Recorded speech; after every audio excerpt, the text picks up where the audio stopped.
Welcome. Thank you for coming. My name is Graham Douillet. I'm the Executive Director of First Night Missoula. I'd like to first thank the Missoula Children's Theater for allowing us to use this space today to highlight what's happened with First Night to date and what we're planning this year. I'm very pleased to have our panelists today, Mayor Daniel Kemmis. We have Craig Mantier, a performing artist and also a First Night artist here in town, and our Vice President, Jamie Kay. I'd like to first highlight in brief what happened last year, what we're planning on doing this year, and defer some other thoughts from our panelists. Last year we had roughly 5,000 people attend the event, coming from as far away as Great Falls, Helena, and Kalispell. We had hired roughly 200 performing visual literary artists, and we had about 16 different sites activated. This year, because of last year's success, we've grown the event twofold. We have roughly 350 or over 350 artists and entertainers online. We have 28 sites engaged, anything from the Wilma Theater to the Carousel Theaters, schools, churches, auditoriums, and we'll have a grand finale at Caras Park this year. We put particular emphasis to see that there's something for everyone for this community event. Founding goals that are that the event is alcohol-free. It's a safe way to ring in New Year's Eve without the use of drugs and alcohol. It's billed to be multicultural for all ages, for all interests, and we're really pleased this year. We have a lot of community participants, be it high schools. All the high schools have different, be it theatrical or musical endeavors involved this year. We have a lot of youth programs. Anything from Nam Zim Tha, which is a Laotian dance group, to Native American Indian dancers, which is promoting the multicultural aspects of the event. We're expecting 10 to 15,000 people this year. And as the event kicks off on December 31st, it's a nice way to ring in the new year with your families and your friends and your community. At this time, I'd like to invite Mayor Kemmis to offer any thoughts that you might have on the program.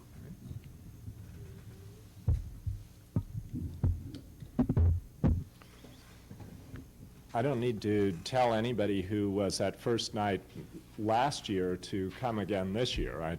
I can't imagine anyone who would have any doubts about that. But anyone who wasn't there last year, I do want to encourage them to think seriously about devoting part or all of New Year's Eve to this wonderful event. I guess one of the good things about it is that it's almost impossible to describe what is so good about it. And you've got to be there in order to find out. It's the positive kind of feelings that come out of First Night, I'm convinced, carry throughout the whole of the year, and they'll do that much more if more people are involved. The reminder that First Night gives us that it really is possible to have a wonderful time on New Year's Eve without depending upon drugs and alcohol is a reminder that our community very much needs and will benefit from. I just want to take this opportunity to thank the hundreds of people that have been involved in putting together First Night for this coming year, for the tremendous service that they have given to the community. Thank you, Mayor Kemmis. Craig Mantier is a local performing artist, and he is involved with First Night this year.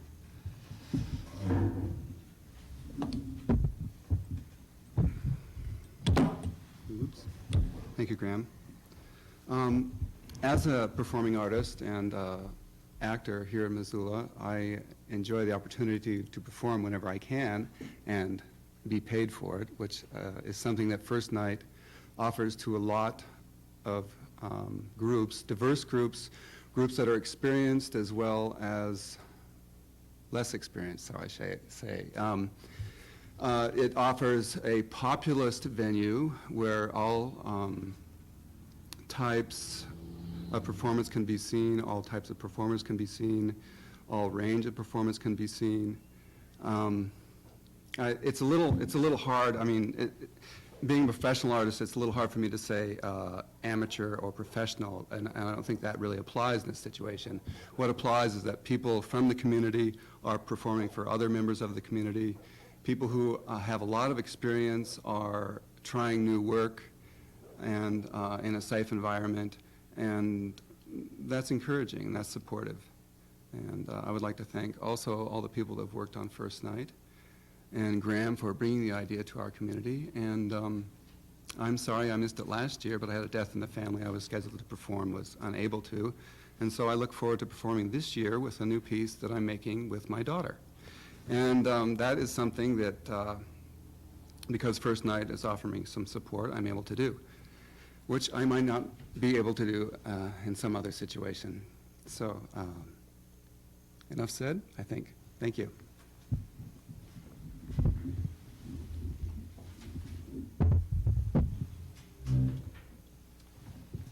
Jamie Kay is our vice president for First Night. She owns the marketing company Fine Lines in downtown Missoula. And I would like to mention that in addition to being a cultural event and providing really first-rate entertainment, no matter what your tastes are, and a community-making event, First Night is good for business. Last year, there were a couple of restaurants downtown that ran out of food on First Night. One reported that it did 10 times the volume of business that it had done on its busiest night previous to that. This year, we're previewing some of the events at Southgate Mall, and people are going to be wandering in and out of stores while they're in between entertainment. And of course, the event is terrific for downtown merchants and retailers because people who come to First Night don't come just for the event, they come for the weekend. So they contribute dollars to hotels and motels, they buy gifts, they buy souvenirs of their experience here, and they certainly participate in the vendors and the offerings that we have through First Night event. First Night itself is also good for local businesses. We buy services in this community. We hire technicians, we provide janitorial services, security services, use public transportation. These are all dollars that go from First Night back into the community. And in addition to that, we use local businesses. We buy printing services. We buy food. So this is a real exchange of dollars based on a real cultural event that winds up moving money around the community and making everybody a little more comfortable in the life that they live here. Thanks, Jamie. A couple other important notes that need to be mentioned. Buttons this year serve as the admissions ticket. We happen to be wearing a button. It represents the arts. It represents the community event.